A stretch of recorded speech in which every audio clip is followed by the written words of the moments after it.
요압의 중재로 다윗과 압살롬은 다시 재회를 합니다. 그리고 그 가운데서 압살롬은 왕이신 그리고 아버지이신 다윗에게 절을 합니다. 그 위엄을 인정합니다. 그리고 다윗은 압살롬에게 입맞춤을 통하여서 그가 용서를 받았음을 보여줍니다. 요압의 중재였지만 어떻게 보면 다윗의 마음을 읽은 요압의 처사였습니다. 다윗은 압살롬이 암놈을 죽였지만 압살롬에게 마음이 가 있었기에 그것을 옆에서 본 요압은 깨를 내어 다윗이 압살롬을 용서하는 것이 오히려 정의의 일임을 말하였으며 그 일로 하여금 다윗으로 하여금 그의 마음의 부담을 덜고 압살롬을 받아들이게 하는 그런 사건이 어제의 말씀을 통해서 우리는 보았습니다. 다윗은 그 아들을 잃지 않으려는 그 사랑하는 마음으로 압살롬을 받아들였지만 압살롬은 다른 마음을 품고 있었습니다. 압살롬은 아람 굿을 즉 자기의 외할아버지 그 땅에 있으면서 어떻게 보면 반역을 철저하게 준비하고 있었는지는 모릅니다. 그렇기에 압살롬은 다윗으로 돌아간 후에 예루살렘 성으로 돌아간 후에 그의 힘을 모으기 시작합니다. 제가 1절 말씀 다시 읽도록 하겠습니다. 1절 말씀입니다. 그 후에 압살롬이 자기를 위하여 병거와 말들을 준비하고 호위병 50명을 그 앞에 세우니라.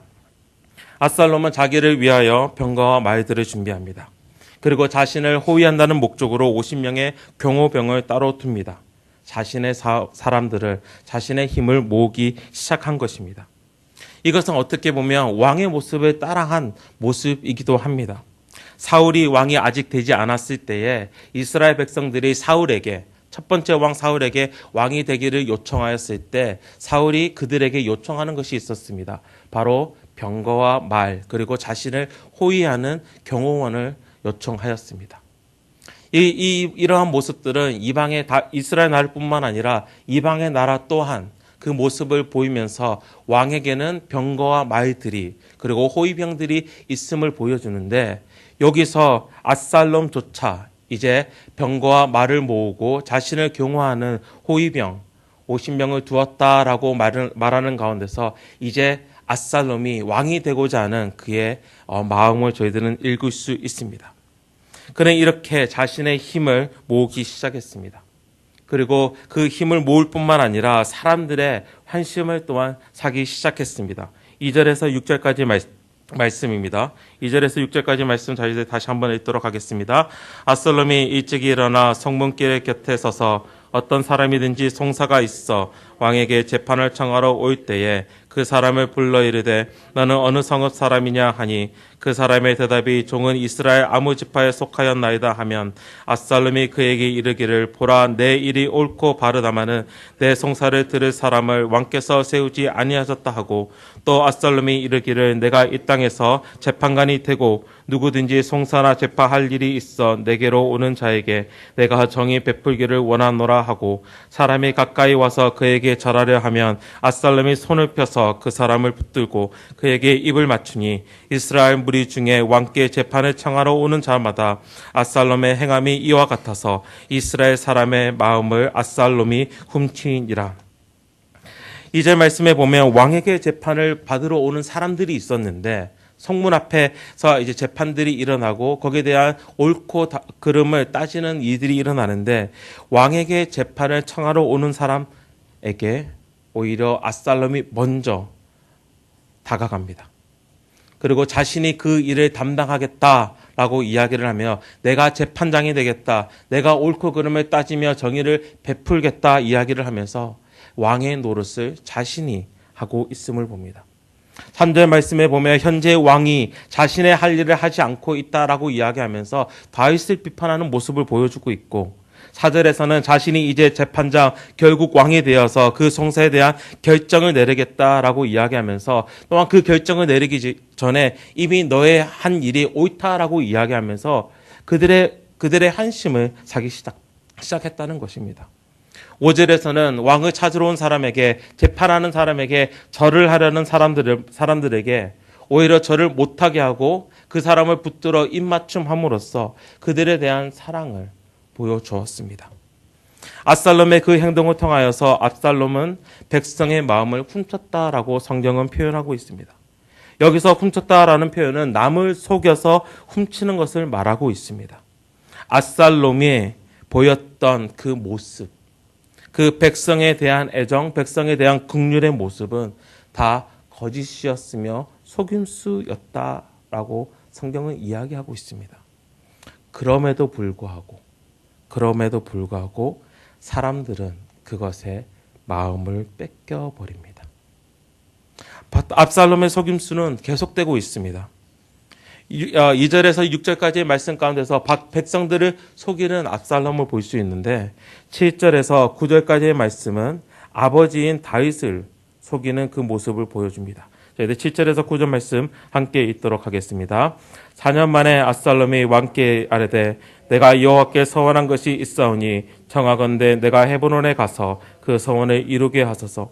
당신의 종이 아람 그슬에 있을 때에 서원하기를 만일 여호와께서 반드시 나를 예루살렘으로 돌아가게 하시면 내가 여호와를 섬기리이다 하였나이다.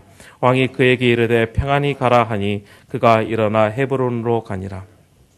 4년 동안 사람들에게 자신의 좋은 모습만 보여주면서 힘을 보고 사람들의 인정을 모은 압살롬은 본격적으로 반역을 시작하려고 합니다. 그러기 위해서는 아버지의 곁에 잠시 떠나 있는 것이 좋게 여깁니다. 그가 향한 곳은 헤브론이었습니다. 압살롬이 하나님의 이름을 사용해서 자신의 어떠한 일을 이루고자 하는 그 모습은 어떻게 보면 정말 압살롬이 서원을 했을까라고 생각할 수 있지만 그 앞과 뒤에 이제 반역을 시작하는 그 모습 가운데서 오히려 그가 속임수를 하나님의 이름을 사용해서 속임을 하고 있음을 우리는 예상할 수 있습니다. 그가 헤브론을 택한 이유는 몇 가지가 있습니다. 왜냐하면 그곳이 예루살렘과 그리고 기브온과 함께 종교적인 장소로서 중요한 위치를 가지고 있는 도시였기 때문입니다. 그렇게 그가 하나님을 섬기겠다라고 이야기하는 그 말이 성립이 되는 것입니다. 또한 그곳은 그의 고향이기도 합니다.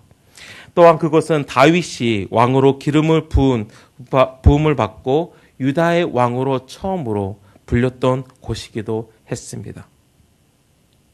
그렇기에 그것을 사용하려는 정치적인 이유도 있었습니다.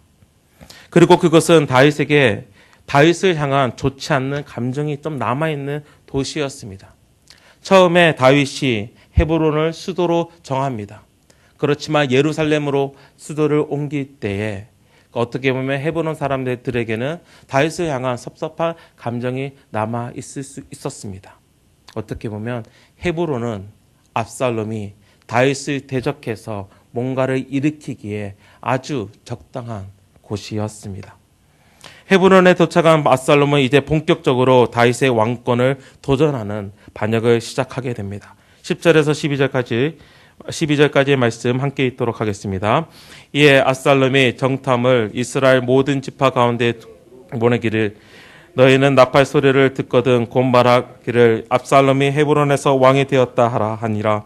그때 청함을 받은 200명이 압살롬과 함께 예루살렘에서부터 헤브론으로 내려갔으니 그들은 압살롬이 꾸민 그 모든 일을 알지 못하고 그저 따라가기만 한 사람들이라.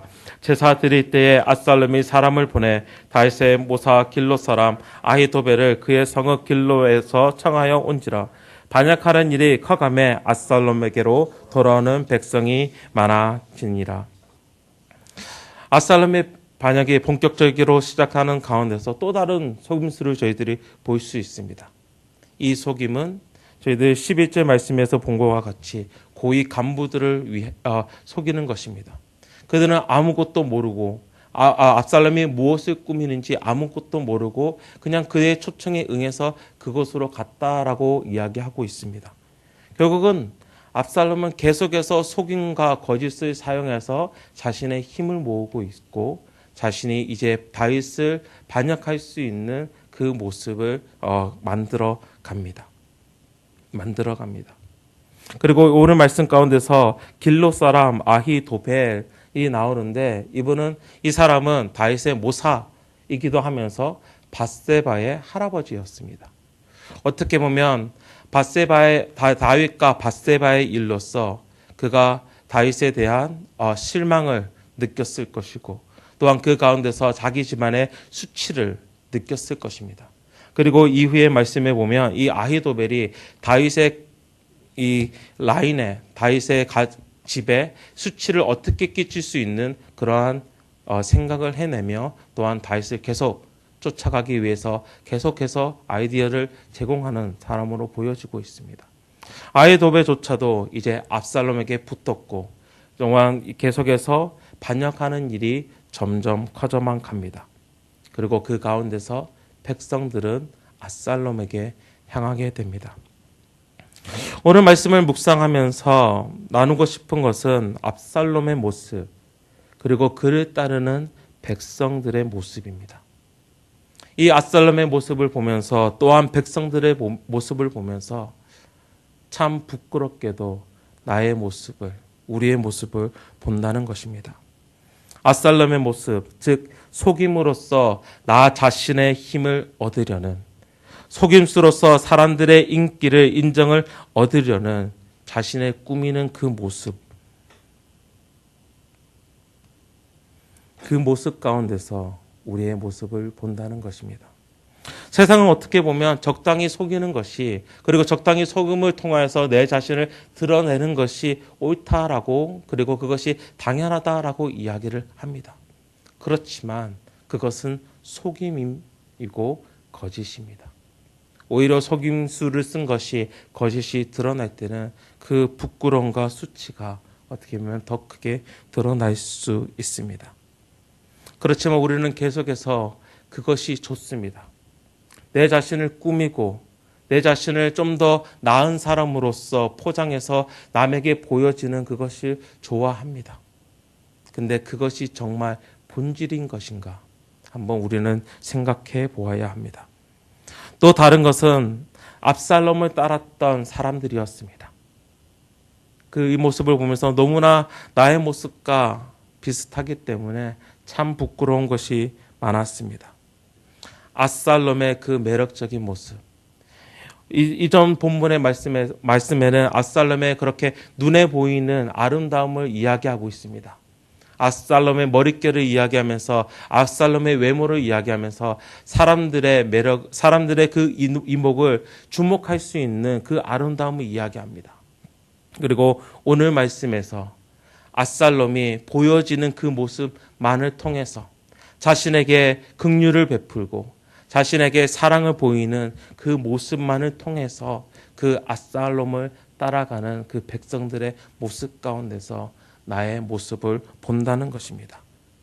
그리고 그 모습을 따라가는 결국은 다윗을 왕으로 모시고 있지만 압살롬을 따라가는 그 반역의 모습이 우리의 삶 가운데서도 너무나 쉽게 일어나고 있다는 것입니다. 이스라엘 백성들은 이미 다윗에게 마음이 빼앗겼던 자였습니다. 사울의 시간이 지나고 다윗이 왕이 되려 했을 때 정말 하나님을 찬양하면서 다윗에게 왕이 되기를 원했던 사람들이었습니다. 그렇지만 순식간에 반역을 하려고 합니다. 압살롬에게 보이는 아름다움, 압살롬에게 보이는 그런 긍휼한 마음, 그 사랑의 마음이 그들의 마음을 사로잡았던 것입니다. 그런데 그것은 속임수였습니다. 다윗의 왕국과 또 다른 왕국은 어떻게 보면 하나님의 나라와 이 세상의 나라를 보여주고 있다라고 우리는 이야기를 합니다. 그렇다면 압살롬이 보여주고 있는 그 모습이 어떻게 보면 세상이 지금 나에게 보여주는 모습이라는 것입니다. 세상이 때로는 너무나 아름답게 보입니다. 그렇지 않나요? 세상은 때로는 너무나 강하게 보여집니다. 우리의 눈을 가져가기에, 우리의 마음을 훔치기에 너무나 당연하게 여겨지는 세상.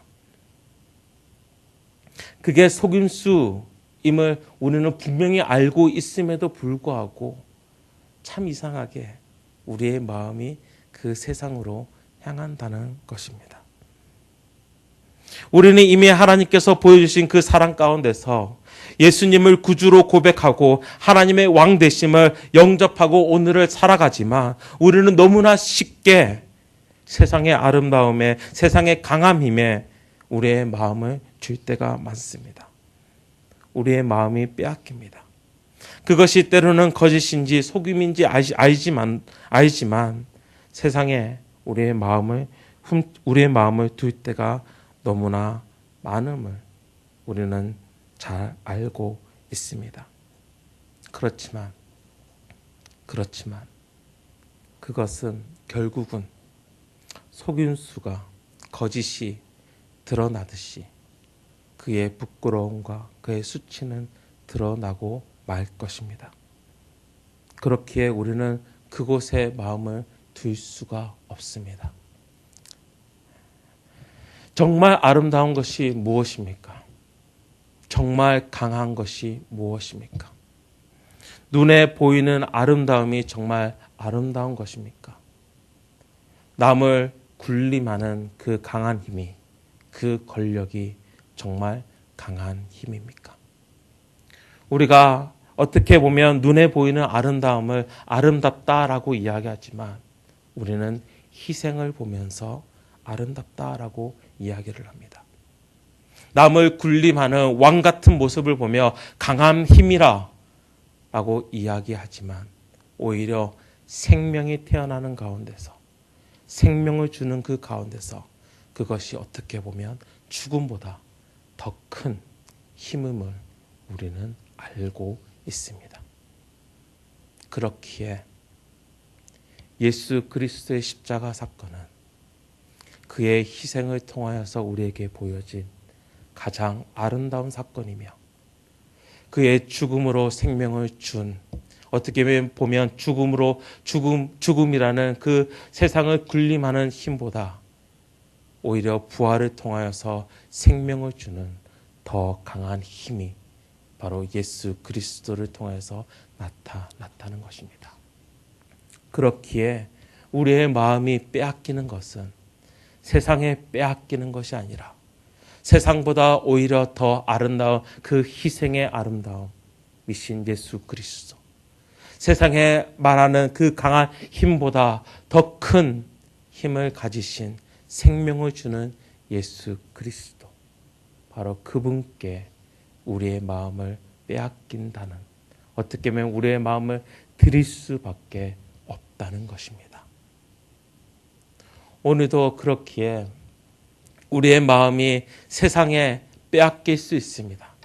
왜냐하면 우리 눈에 그것이 들어오기 때문입니다. 그렇지만 그때 다시금 우리의 마음의 눈을 열어서 예수 그리스도를 바라보기를 원합니다.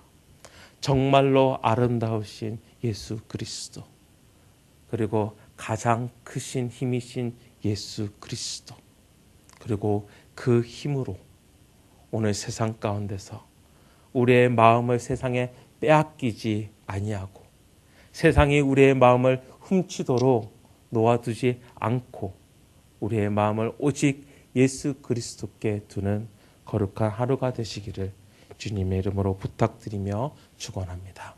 함께 기도하시겠습니다. 하나님 아버지, 오늘 말씀